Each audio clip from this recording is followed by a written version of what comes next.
Welcome back to another question of the day. Today's question is going to be, how do you feel about advanced statistics? We're going to have a discussion about that. Should be very interesting. But what I want to do for next question, so question for tomorrow, I'm going to ask, what was your favorite game of the 2021 season? What game gave you the most entertainment value? What game was the best game of 2021? Let's talk about that. Again, the way you get your answer read, give me your answer and then a 1 to 2 sentence explanation. That's typically what I'm looking for. And without further ado, let's get your opinions on advanced statistics. Advanced stats are great, but I think they need to be treated as a developing field with a long way to go rather than something that gives us all the answers immediately. I think that's very fair to say. Advanced statistics are very new, so we should be double checking everything. We should be taking everything with a grain of salt because you're right, it is still a relatively new field and we don't know all the details, but there's still some exciting stuff to look at and definitely something we should pay attention to. Advanced stats are great when you are initially looking at a player. Get a grasp of how well they perform as a player, but you can't define a player by their advanced stats. Film is absolutely necessary to truly understand a player, but advanced stats are great for an initial outlook of a player.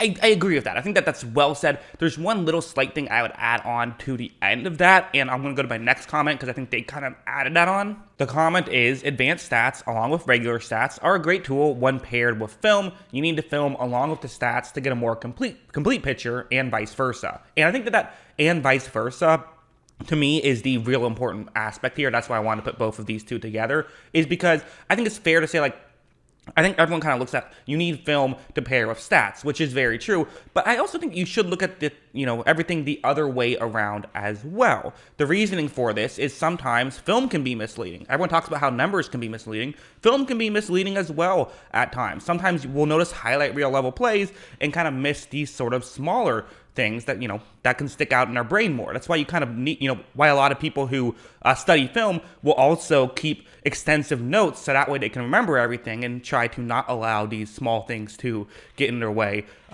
which, again, that's not exactly advanced statistics, but that's kind of going along with it. Advanced statistics can help you learn the actual data, and then the film can give you the context for that data.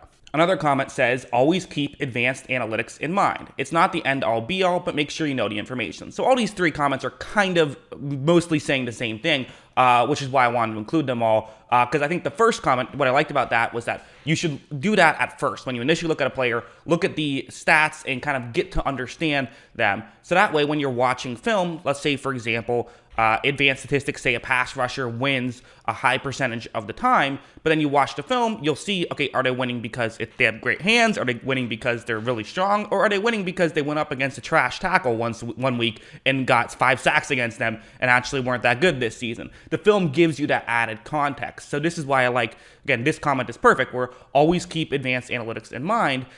Make sure you know the information. The reason why I think that's so important is because, let's say the opposite is true, where someone's tape just looks awesome. Say a Trayvon Walker, for example, right? His tape looks really good, but you go back and his tape didn't even look that great, to be honest, in my opinion. But maybe there's a better example you can think of. But it does happen where there's a guy who's like, man, his tape was awesome, but like if you're not productive, well, why aren't you productive? And there's usually a reason for that. So not always, sometimes it's just, flukiness and luck, but advanced statistics can take that out of the equation to some degree, specifically with like an edge rusher position, because again, it varies position to position. It would be cool if you could use the advanced stats and come up with a weighted value of importance for each stat, develop an equation that encompasses all of the weighted values, and then rank all the quarterbacks using this system to determine if the system lines up with people's perceived rankings. With all of that said, I think the biggest issue with these advanced stats is it doesn't seem like any of them take into account the team they are playing with and the talent around them. Yeah,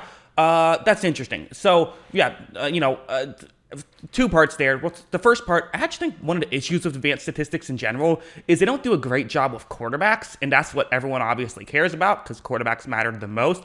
Advanced statistics can do a great job at certain positions. I always bring up edge rusher and offensive linemen because those really defensive linemen and offensive linemen in general, I think advanced statistics do a great job at determining that stuff. Whereas maybe wide receivers and quarterbacks, which matter more, doesn't do as good of a job. So that's actually an interesting idea, though. I might do that at some point. I like that idea. PFF grade kind of tries to do that, but I think I don't think that tells the whole story. So maybe I will do something like that. But also the second point, which is they don't take into account the team they're playing with and the talent around them.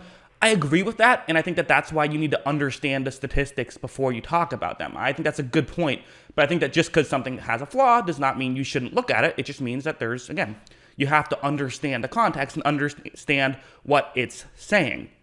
I remember there's something that actually gets quoted a decent amount. Brett Coleman had a line that said, his line, I believe I don't know the exact quote, but to paraphrase it, his line was, people say that numbers don't lie, but that's not true. Numbers lie all of the time, which I disagree with. I think numbers can be used to mislead, but numbers themselves do not lie. They are definitive and they say the same thing every single time. It's just you have to understand what they're saying, because sometimes you might think that a number looks great, but it actually isn't that great, but the number was still true. It's definitively true. If you had 10 sacks in a season, you had 10 sacks in a season. That is a definitive fact, but how you interpret that fact is what can cause you to be misled.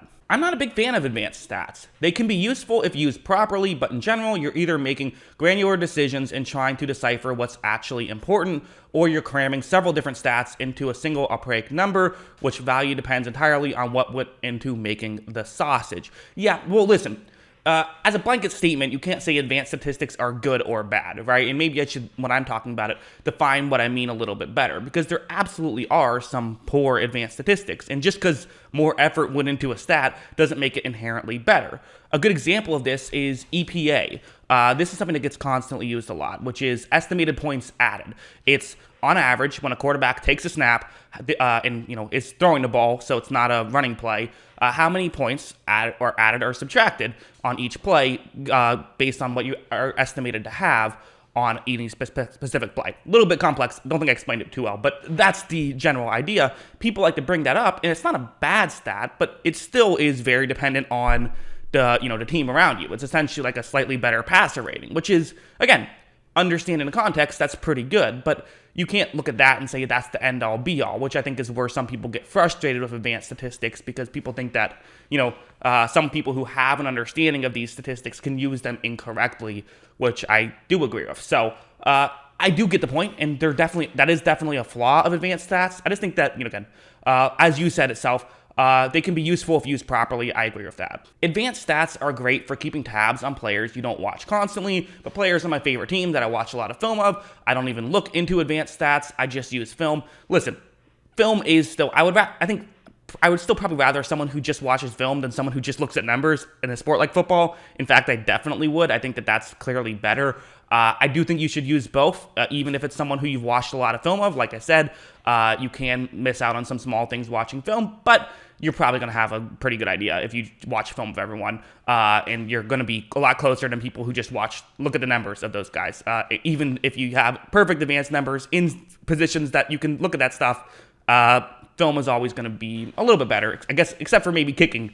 You're probably going to be better just watching the film. I do agree. I still would say the best way to learn about a team or a player is by watching film. Finally, NFL teams using advanced stats should tell you everything you need to know. Marvin Lewis mocked PFF, and you see where that got him. Well, teams do use advanced statistics. Every team works with PFF to some degree, so that's definitely true. Although I would also mention, I don't think that, if one organization uses advanced stats and uses the analytics and another organization doesn't, then that the analytics organization would definitely win out. I don't believe that. I think that teams are smart. And even if you don't use advanced stats, you have a lot of experience and you're probably still going to be able to scout these guys pretty well. I just think advanced stats can give you slight edges in these scenarios and can be used better. That's kind of my belief on that. So yeah, that's what I think. Next video, what was your favorite game last year? Let me know in the comments below.